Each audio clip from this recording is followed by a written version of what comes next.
দল তো উজ্জীবিত বহুদিন ধরে, ওনার নেতৃত্বে উজ্জীবিত। উনি বিদেশে থাকাকালীন উনি দলকে উজ্জীবিত করেছেন এবং দীর্ঘ সংগ্রামের মাধ্যমে বিএনপি নেতাকর্মীরা, আমি আগেও বলেছি, জ্বলে পুড়ে সব খাঁটি সোনায় পরিণত হয়েছে বিএনপি নেতাকর্মীরা, এবং এটা তো ওনার নেতৃত্বেই হয়েছে।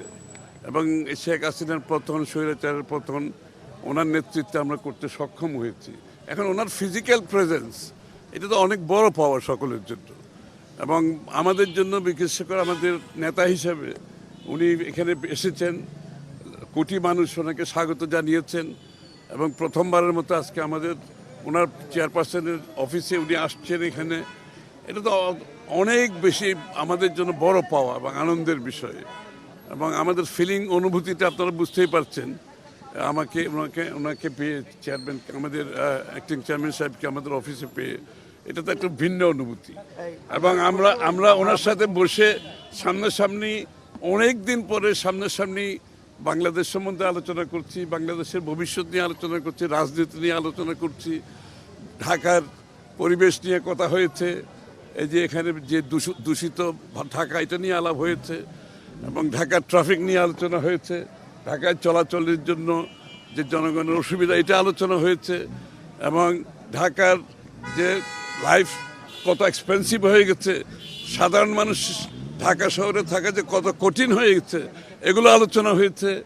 এবং এগুলো নিয়ে আমরা আগামী দিনে কি করতে পারি, কি করা যায়, এটাও কিছু কিছু আলাপ হয়েছে।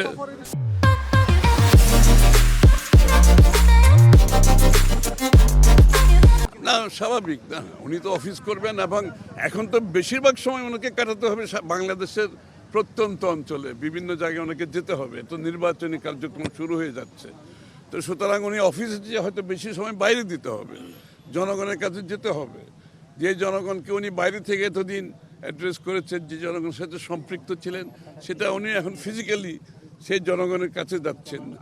সেটা উনি আসার পরে তো সে অনুভূতি বাংলাদেশের জনগণ সেটা প্রমাণ করেছেন, যে ওনার অনুপস্থিতি যে ওনারা কত গভীরভাবে উপলব্ধি করেছে, এবং আসার পরে মানুষের মনে যে আনন্দ, যে প্রত্যাশা, যে আকাঙ্ক্ষা দেখেছে, সেটা পূরণ করতে গেলে আগামী দিনে ওনার তো বাংলাদেশের মানুষের কাছে যেতে হবে, কথা বলতে হবে, শুনতে হবে, এবং উনি বলার চেয়ে শুনে নেই বেশি, এটাই হচ্ছে বৈশিষ্ট্য ওনার।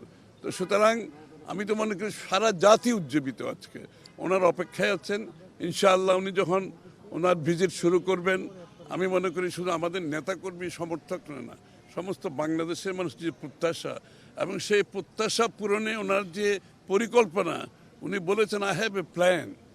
ওনার যে পরিকল্পনা, একটা সুনির্দিষ্ট পরিকল্পনা, এমনি কোনো পরিকল্পনা, সুনির্দিষ্ট পরিকল্পনা, সবাইকে নিয়ে, বাংলাদেশের প্রত্যেকটি নাগরিককে নিয়ে যে সুনির্দিষ্ট পরিকল্পনা, উনি সেটা বলছেন, এটা জনগণের সামনে তুলে ধরবেন, বাস্তবায়ন কিভাবে করবেন সেটাও বলছেন।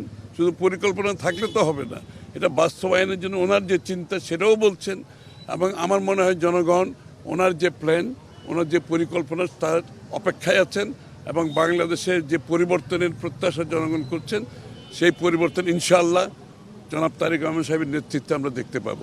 কেননা আমাদের যে সংগ্রাম, গণতন্ত্রের সংগ্রাম, গণতন্ত্রের পথে আমাদের ভারপ্রাপ্ত চেয়ারম্যানের এইভাবে দেশে ফেরা এবং দায়িত্ব গ্রহণ করে আগামী নির্বাচনটা এদেশে শেষ করার ব্যাপারে মানুষের যে প্রত্যাশা সৃষ্টি হয়েছে, এটা অত্যন্ত গুরুত্বপূর্ণ।